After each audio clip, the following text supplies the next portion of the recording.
Coming up tonight, we hit the beaches in Labadee. We learn to fly, and Abe sends us on a quest. It's all coming up, so let's set sail.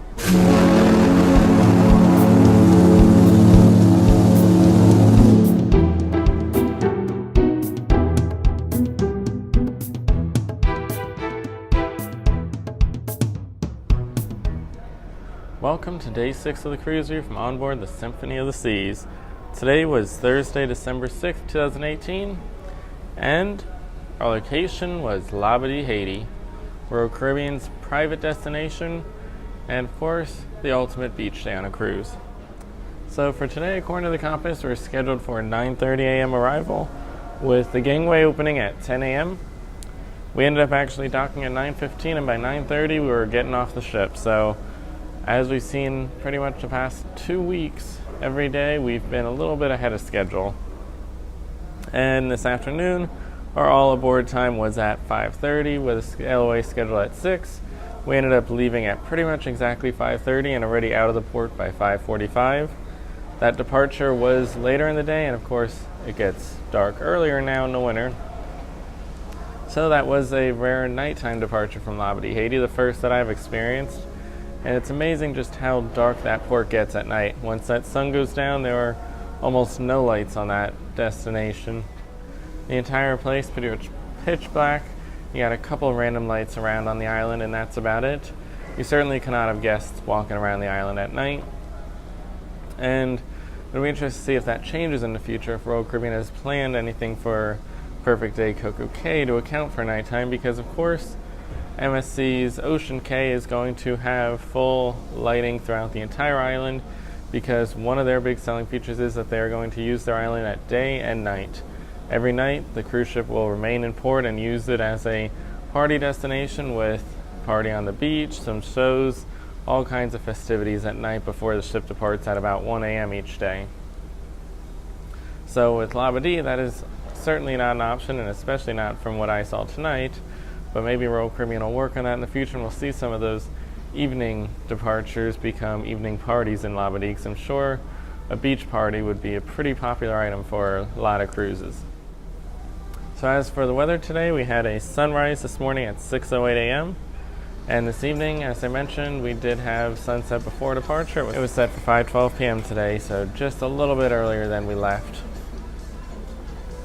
And we had a high of 82 degrees. And it was a very sunny, beautiful day. Blue skies everywhere, absolutely picture perfect to just walk around that island, take some pictures, because there were just blue skies all over the place today.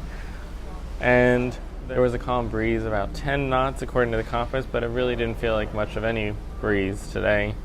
And the seas were fairly calm as well.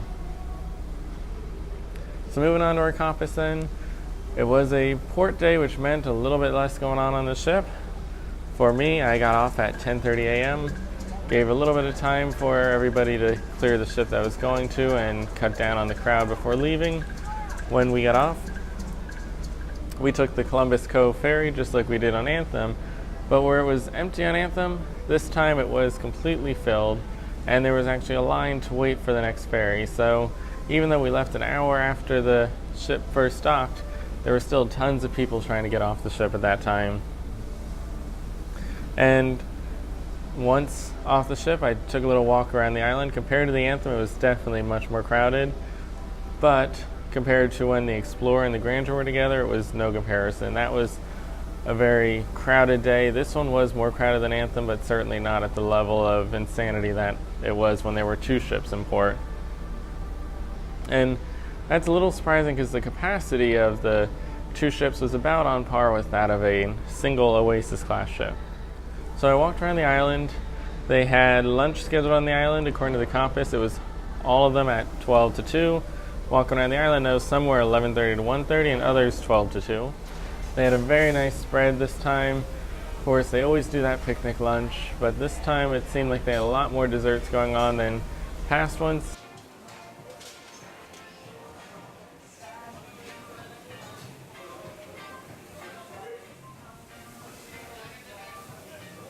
And I believe this may have even been Symphony's very first visit to Labadee. but I don't think they did anything extra special for that. I think they just, in general, are having a little bit more dessert specialization in the buffets right now. So I had that lunch at about noon because we then did have an excursion with Labadee. Royal Caribbean offers all different kinds of excursions, mainly water activities, but they do have an excursion that takes you from the private island to a privater island. And that was what we did today. At 1:30 we took the Amiga Island excursion, which involved a roughly 30-minute boat ride from Labadee out to Amiga Island, which is a desolate island out in the middle of the bay. From there, it was still possible to see the ship and see Labadee, but we were a pretty good distance away from the ship at the time. And there were only about 20 people on that excursion, plus 5 workers. So on the island, it really was pretty much desolate. There was nobody on except us and a couple of locals trying to sell some things, but they weren't too pushy, and they mainly had the areas around the island, so if you took a walk around the island, you'd run into them, but they didn't venture out to try to harass or get sales. So that was a 2 o'clock arrival to the island. We had until about 4 o'clock to enjoy that beach exploration and of course the water there, as well as scuba diving if you wanted to. And then we started our ride back to Labadee. At that point, the sun was starting to set, and we had that 30-minute ride back to Labadee, arriving at roughly 4:30. At that point, it was pretty late in the day. The sun was getting pretty low, so headed straight back to the ship. We had about an hour left on the island that we could have spent enjoying it, but with how dark it was starting to get and all the things coming up tonight, we just opted to go straight back on board. And following that departure that was scheduled for our dinner time, we then chose to go to the Windjammer once again instead. This is the most I think I've ever been to the Windjammer in a sailing, and typically I try to go at least once, but we've now been 3 times, and it's nothing native to the dining room, it's just scheduling of things. And the actual Windjammer on board has some incredible food up there, really nice spreads. Tonight, once again, they had a really big dessert spread with all kinds of elaborate desserts available. And they had, in the primary section, a lot of the foods from the buffet and some other ones. It was pretty much a picnic-themed dinner today with barbecue ribs, chicken wings, all different kinds of items. And then at 7 o'clock, I headed to the Royal Promenade. They had the Caribbean Street Party. This is a much more simplistic version of a street party. It's not like the elaborate 80s one that is fully scripted and themed. It was basically the stage out with a couple members of the activities team dancing on it, getting the crowd going, and the reggae band up performing in the promenade as well. So that was 7 o'clock, and I then headed over to wait in line for my showing of Flight, my reservation showing, and that was scheduled for 8:30 tonight. My first full showing of Flight. I saw, of course, that last couple minutes last night, but tonight I saw it from beginning to end, and it was absolutely incredible. Lived up to all the hype that we've heard over the past few months. It really is the most incredible show I think that Nick Ware has ever created. It is nowhere near the flashiness of Hero or 1977, but the accuracy of it, the way that it flows. It starts off with a journey to Mars that the visuals and graphics of are just so over-the-top incredible. It feels almost like the start to Mission Mars at Epcot and Disney World. It is that overwhelmingly visual that you just feel like the whole theater is about to take off with the bass rumbling the seats. It is an absolutely incredible thing. And the Royal Theater seems to have an upgraded sound system. I'm not sure if it was on Harmony or not, but it sounds very similar to the sound system we hear on board the Quantum class ships. When you're in there, you can hear individual sounds, individual voices, or individual sound effects in specific locations throughout the venue. It's no longer just an audio system for the venue or a left or right. You can actually hear individual noises all over the place, just like you can in 270, and that adds such a great immersive effect to this kind of show, where there are elements happening all over the place, above you, over in the wings of the theater by the projection screens, and of course at one point they even come out through the audience. But the show itself is just so incredible and beautiful at the same time. As I mentioned with Hairspray, they have that new video screen that just has absolutely perfect black tones on it, and they put that to full effect with this show. Where you are in space, you need a ton of black, and they utilize that with large set pieces and props that are on the stage to really give you that depth, create some really elaborate looking scenes, and it is just an absolutely incredible show that if you're on board you must see, because there really is nothing like it right now. This is not even something you can see on land. The way that it uses history and facts and really just brings all that together with entertainment to give you a truly unique experience that you can only find on board the Symphony of the Seas. Oh, I can't say I'll miss that part. What do you mean, Katie?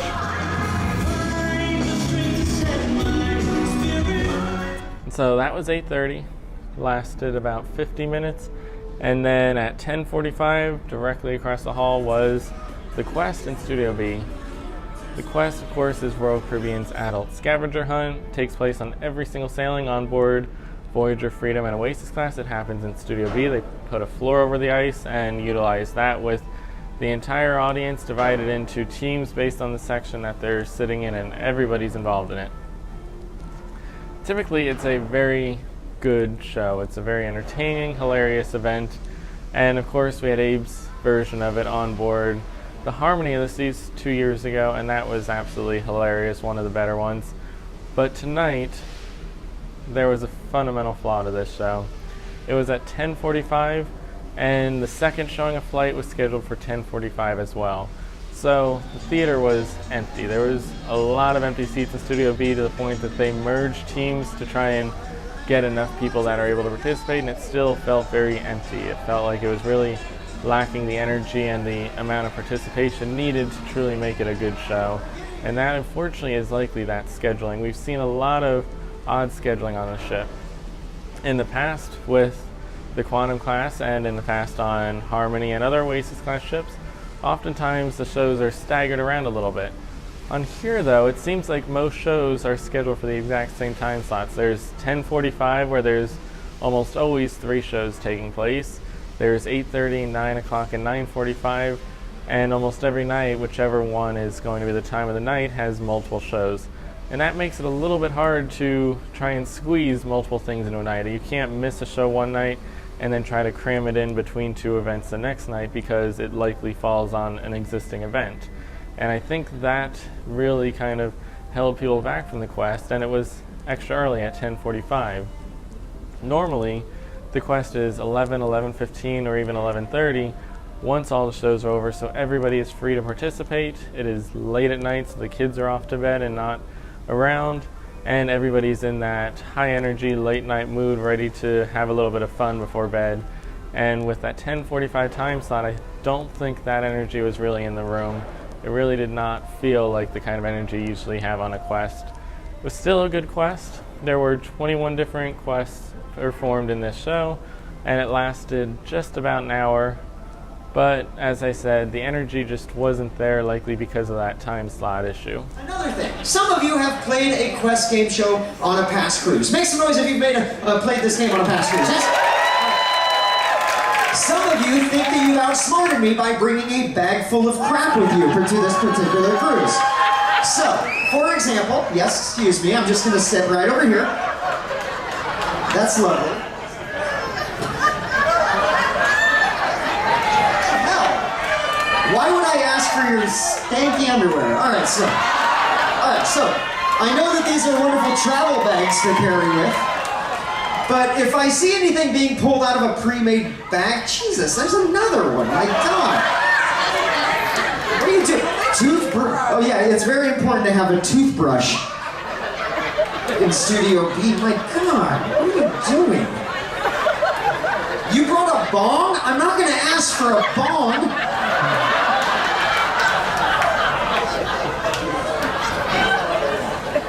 If I see anything being pulled out of a pre-made bag, you and your team are going to be disqualified. And chances are the items that are in that bag I'm not even going to ask for. I'm not going to ask for a sock with a hole in it. Oh, if it doesn't have a hole, where to put your foot? It's like the Quest has been played for 40 years. I'm not going to ask for everything that cruise directors have been doing for the last 35, so. Team of 10, team of 8, team of 1, ladies, let's sing along!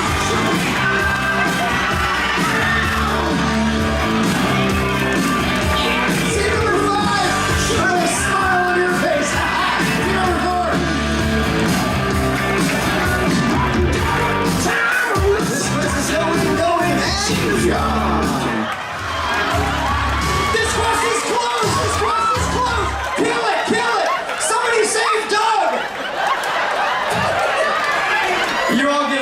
That's fine. Give Doug a big round of applause, everybody. So that was the last thing tonight. There was a Quest after party in the attic, which was basically just the normal attic party for the night, which is the other thing. There weren't really any other events scheduled around the Quest to keep that energy flowing or get anybody hyped for the Quest like we've seen on some other ships. But we do have an interview tonight. The big highlight of tonight was the Quest, but even bigger than the Quest was Flight. And tonight I had to sit down with Cory Lloyd, who is the lead in the original cast of Flight, the one that we saw performing tonight, performing their final show of Flight at 10:45 tonight. And he is the one that actually gets to fly that plane at the end. Heads! I'll see you in the sky, little brother. Dare to dream, dare to fly.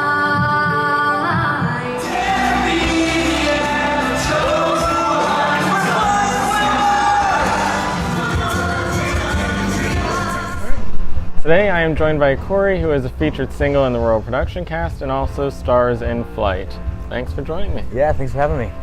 So could you provide a little bit of background on yourself? Yeah, well, like you said, my name's Cory, and I grew up performing since I was a kid. Started doing TV and film stuff, grew up singing in church. My family's from Oklahoma originally, grew up kind of back and forth between Oklahoma and LA, and just have been performing ever since. Right. So you are now part of the Royal Caribbean family. What led you to join Royal Caribbean and a life at sea? Yeah, you know, I had never done anything on a cruise ship prior to when Royal kind of started doing some of their Broadway shows. And I went into an audition for Grease, which was going out on 2 ships, Harmony and Independence of the Seas. Ended up booking the first cast on the Independence of the Seas. And then from that, they asked me if I would do a replacement with Mamma Mia on Allure. And that kind of led right into this. So it's been 3 kind of back to back, but it's been a lot of fun. So you are in Flight, which is a very different kind of show. Yeah. Could you explain a little bit of the concept of that for everyone?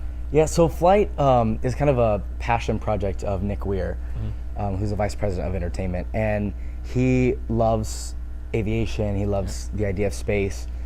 Who doesn't really, I guess. And it kind of was this idea that they had at the studio to take different historical events throughout space and aviation and just kind of all forms of flight in general and put that into a musical form. And so he kind of threw that challenge out there to his creative teams, and they brought on the best of the best in entertainment, and we have Flight. It kind of takes, like I said, different historical events.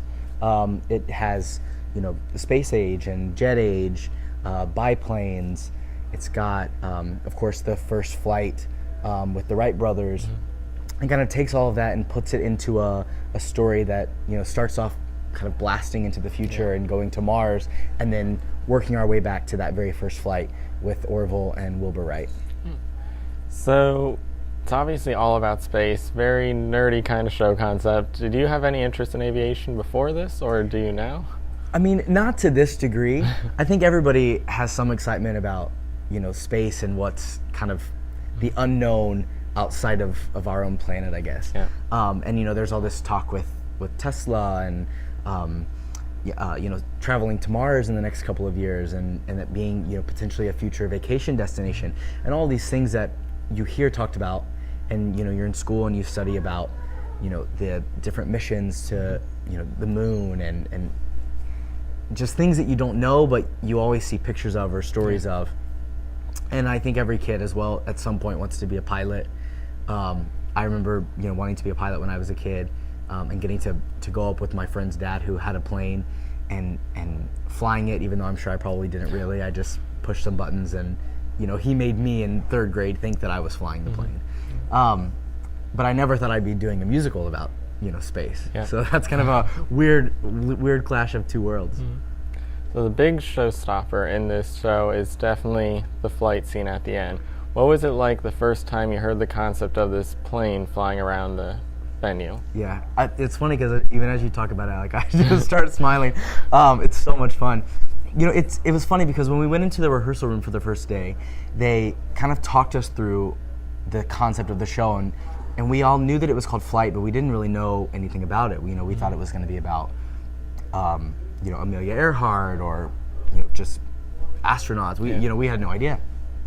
And they're kind of going through and they're showing us these different set pieces, and they make these diagrams, I guess, of the sets, and they can pop in the different backgrounds, and they have little figurines of all the set pieces, and they're kind of walking us through how the show is going to be. And every time they put something onto that stage, all of us were like, like, you keep asking yourself, how's it going to get better? We have a huge replica of the International Space Station, which comes out, and it's 200 tons or something ridiculous like that.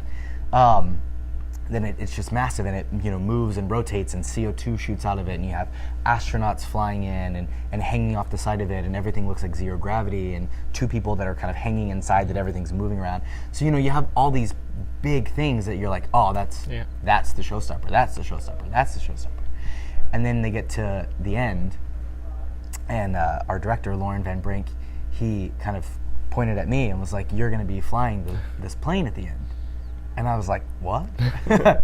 And they pull out this plane, and it's a beautiful replica of the Wright Flyer, which it took engineers and set designers and scenic designers and historical experts and all these people that have all consulted to figure out how to get this Wright Flyer to be able to fly, to be able to look like it needs to look, but support the weight of another person and be able to be suspended. And he's explaining it, and we're like, oh, that's really cool, because he's like, it's going to go up, and it's going to kind of hover on the stage and all this stuff, and we're like, incredible. Yeah. And he says, and then it's going to take off, and it's going to do a loop around half of the audience. And we're like, no way. And he goes, and then it's going to come back on stage, and then it's going to go back, and it's going to do another loop over the entire audience. So as we were sitting there listening to him explain what was going to happen, I mean, you're so excited to do it. And it was something that had never been done. Definitely something that has never been done, even conceptually, on a cruise ship. I mean, to be flying a plane out over the audience, to be flying anything really out over the audience, is such a crazy concept and so amazing. And then to be able to get to fly it and to see it kind of go from that little figurine that he, showed us to the day that we did the first flight, with the cast all in the audience. And they put me in the plane. We'd been practicing kind of in secret. And they set the cast down, and everybody pulled their phones out, and we did that first takeoff, and everyone just went crazy. It was awesome. So what is the experience like when you're flying that plane? It's a lot of fun. It's hard to describe. You as a performer, you're used to standing on stage and looking out at an audience, but usually that view is straight on, and you're kind of seeing shapes and things because there's lights in your face. So now you get in a plane and you get taken up, above the stage, essentially in line with what would be the railing of the balcony in most theaters. And then you go out at a nosedive. It's a completely different view than I've ever had of an audience. And then you start to circle, and you start to see all these people that are underneath you, and everyone is pointing and can't believe that there's this plane flying over their heads. And then you do it again, and the second time it kind of pulls you up in line to the balcony. So I'm able to see the front couple rows of the balcony, their faces, and just everybody's grinning from ear to ear. And then I have to remember that I still need to sing and do all of those things and make sure that the plane's flying right and not gonna run into anything or whatever. But it's really weird to describe because it's not an interaction with an audience that I've ever had before. Right. But it's really fun, and to know that I know what's about to happen and I know what's coming next because I've done it hundreds of times. But these people sitting in the crowd have never seen it. And even if they've heard about it, they don't know exactly what it's going to be. And so when they see that plane coming at them or passing over their head or coming in front of them, passing by, they're shocked. And it's really cool. So when it's in that flight sequence, how much control or ability do you have to affect it versus just going along for that ride? Right. So essentially it's designed around a central point, and that point being me and the chair that I'm sitting in. The actual Wright Flyer, back many, many years ago, the pilot, Orville, was actually laying down. But because of the mechanics of what we needed to do, they had to take a little bit of liberty and I sit. So essentially there's a point that's right above my head, and that's what's hooked into 4 different cables. So then it picks me up and begins to rotate me around. I, as the pilot of the plane, have complete control beyond that. So if I didn't do anything, I would just sit there and I would move, pretty much flat in a circular shape. What I do is I can control the pitch and the roll of the plane, how it rotates around, basically everything that makes it look as if the plane is actually just flying through the air. So I'm rotating it left or I'm rotating it right. When we do the big nosedive in the beginning, I'm bringing everything to where it all looks like it's going, straight into the audience. And then I, as a actor, I'm also moving my body to manipulate and create that picture as well. So there's actually a lot of control.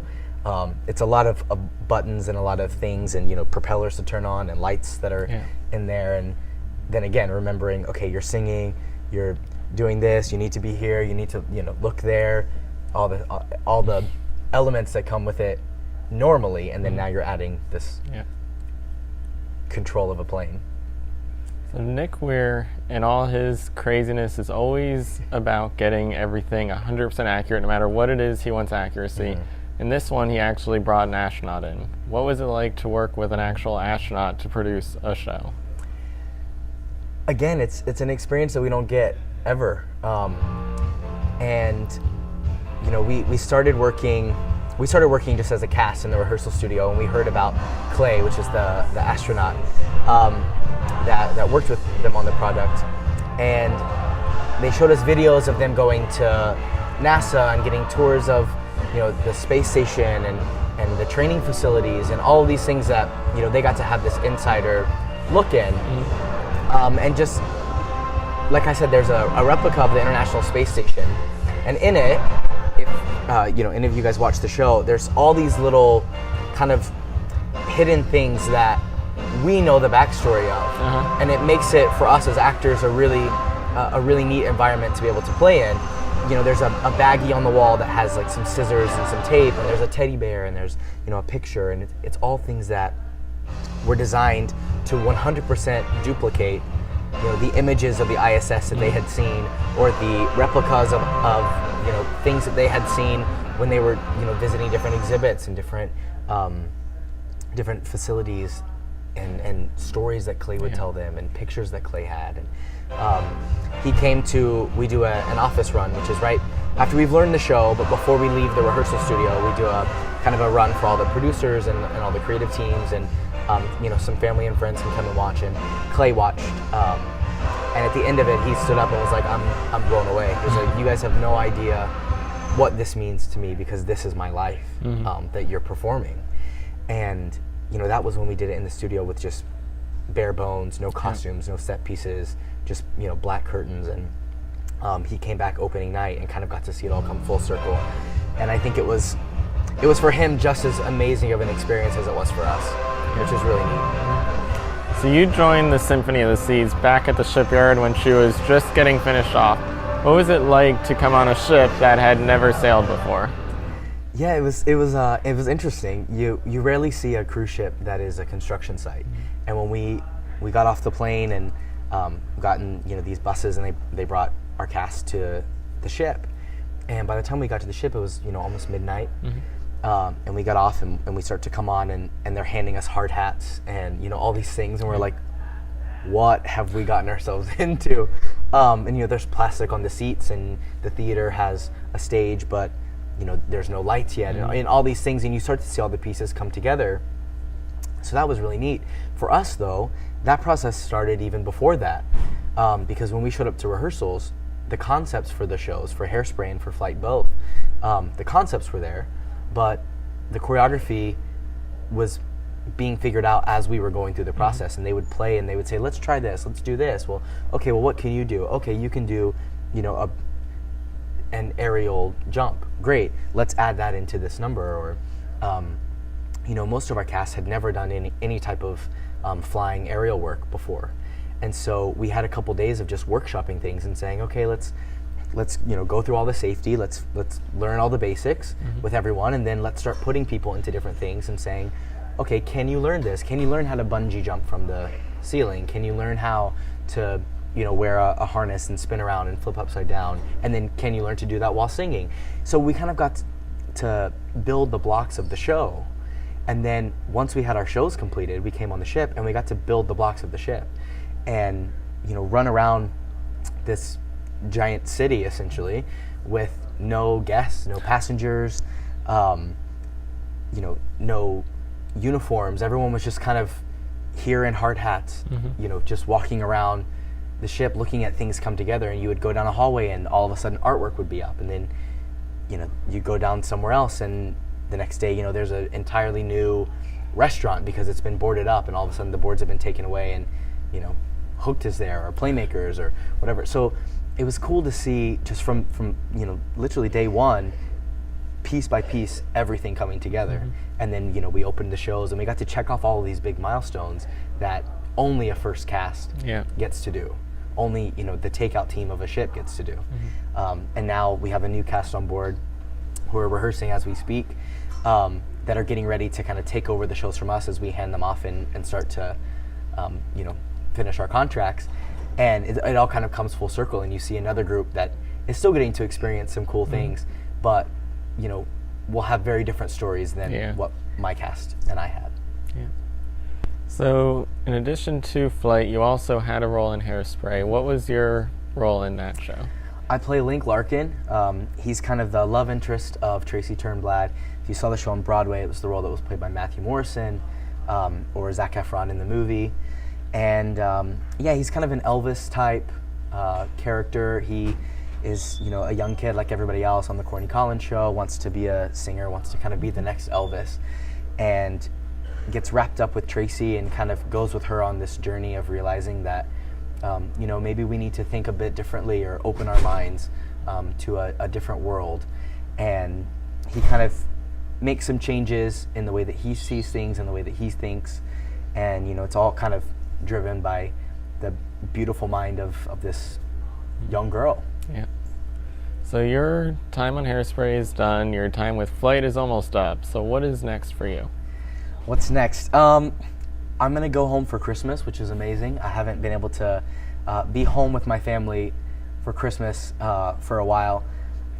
Last year I got to be home for a couple days, and then we started rehearsals for Symphony December 27th. So kind of went home for a day or two and jumped right back out. So it'll be nice to go home for the holidays and spend some time with my family. And then back to New York, back to auditioning for things. And we always joke that the role of, or the fun thing about being a performer is that you're constantly employed and constantly unemployed. You kind of bounce back and forth between the two. And it's nice. We always get to do something different, and we always get to do new exciting things, and then we finish those things, and it's always just a question mark after that. So I'm going to go back to New York and audition and see what jobs come up after that. All right. Is there anything else that you'd like to tell the viewers? I think if you haven't already booked a trip on Symphony, you should definitely come check out the shows, check out the ship. It's beautiful. Flight is one of the most incredible shows I've ever seen. It's visually just out of this world, no pun intended. And Hairspray is really amazing as well. So they're both awesome shows. The casts are great. The cast from here to the end of time will be amazing. So come check it out, come see the ship, and come see Flight. All right. Thank you. Thank you. So of course, got to thank Cory for taking the time to talk to me. It is incredible how complex that plane is, how simple the actual automated part is versus how much he's actually doing in that plane to make it happen. Because during that show, it looks so incredibly realistic, and it gets so close to so much of that theater as it's flying around.